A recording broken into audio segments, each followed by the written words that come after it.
3 honest reason why men, especially masculine men, loves feminine women. I-share ko yan sa video na ito. Let's go.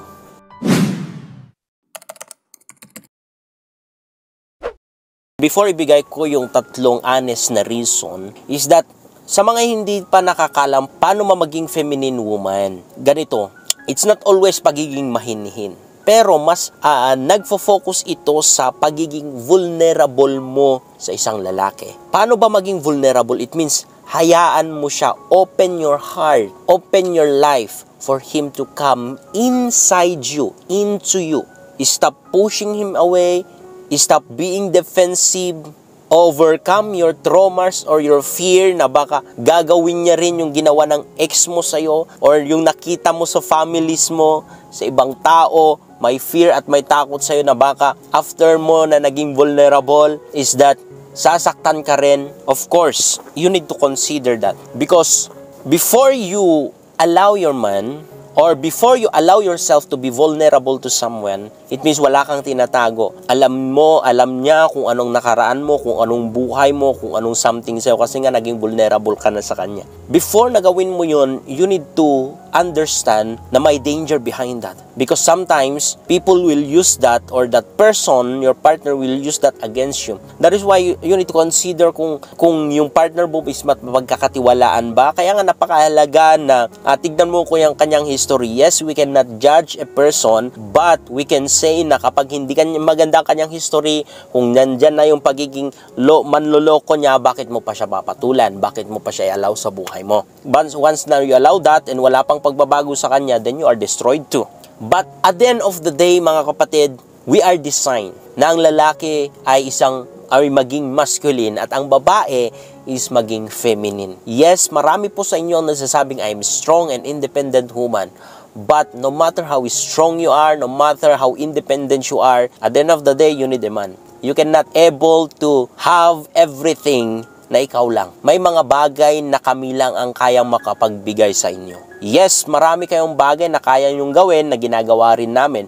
Pero hindi po lahat ng bagay. No matter what you said, kahit na you will hate me, but it doesn't change the fact that may mga bagay na hindi nyo kaya. At may mga bagay na kailangan nyo from us, kaming mga lalaki. Like, you cannot able to provide the sperm cell. Ganon din sa aming mga lalaki, we cannot able to provide egg cells. So, we need to embrace the reality na may something sa amin na wala sa inyo at may something sa inyo na wala sa amin. So, all we need to do is that i-combine or pagsamahin kung ano yung wala sa amin, kukunin namin sa inyo. Kung ano yung wala sa inyo, kunin ninyo sa amin. In that way, na mas nag-work out or mas nag-ooperate or mas na-exercise natin yung masculinity namin at femininity ninyo. Kasi, the thing is that the more na naging vulnerable ka sa isang lalaki, it means mas na-exercise namin yung pagiging protective namin. Like for example, may mga sikreto ka, naging vulnerable ka, ni-share mo. Protective ang karamihan sa lalaki. That is why karaming mga lalaki talagang may tatago sa kanila kung anong sikreto mo. The worst nga is that kahit marami kang chinismis sa kanya, baka bihira lang or ilan lang ang kanyang, naintindihan or pinakinggan. Kasi, sorry to tell you. Sorry.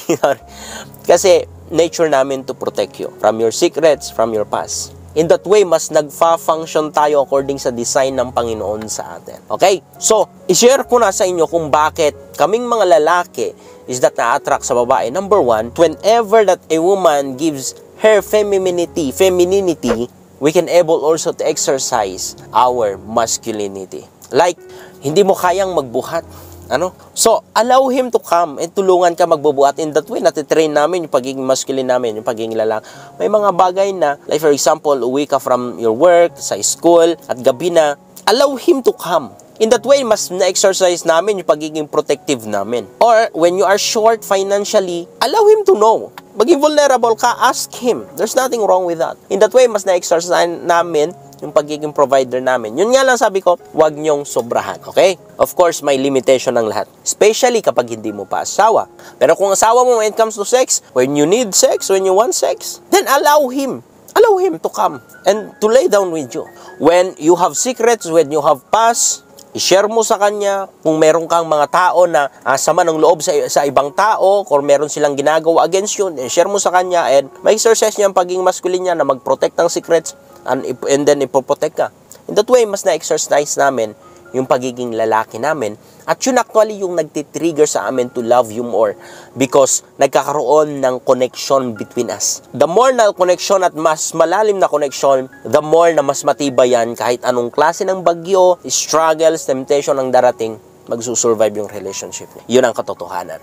When you decide na mag-commit na sa kanya talaga, na irespeto siya, na ibigay na ang lahat mo sa kanya. Sabi ko nga, be careful, okay? Piliin nyo. Or dapat asawan nyo na. When you decide that, ang isang lalaki, matitrigger din yung kanyang pagmamahal sa'yo because meron siyang nakikita na nagiging vulnerable ka. In what way? Bihira lang po ang babae na marunong mag-commit sa lalaki.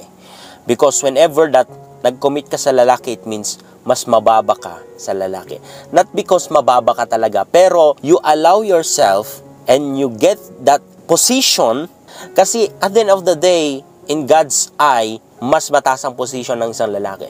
Although pantay-pantay tayo, but when it comes to responsibilities and position, mas mataas po ang lalaki. Kami po ang leader, kami po ang head of the family. So, kapag nag-commit ka na sa kanya, yung honor, yung respeto mo siya, yung niyang mga decision, wag mong ipamukha na mas mababa siya sa'yo, wag mong ipamukha na wala siyang kwenta. When you grab that mentality na titingalain mo na siya, marerealize ng isang lalaki that mas kailangan ka na niyang mahalin, mas kailangan ka niyang i-protect, mas kailangan ka na niya sa kanyang buhay, and mas irespeto ka kasi nirespeto mo siya.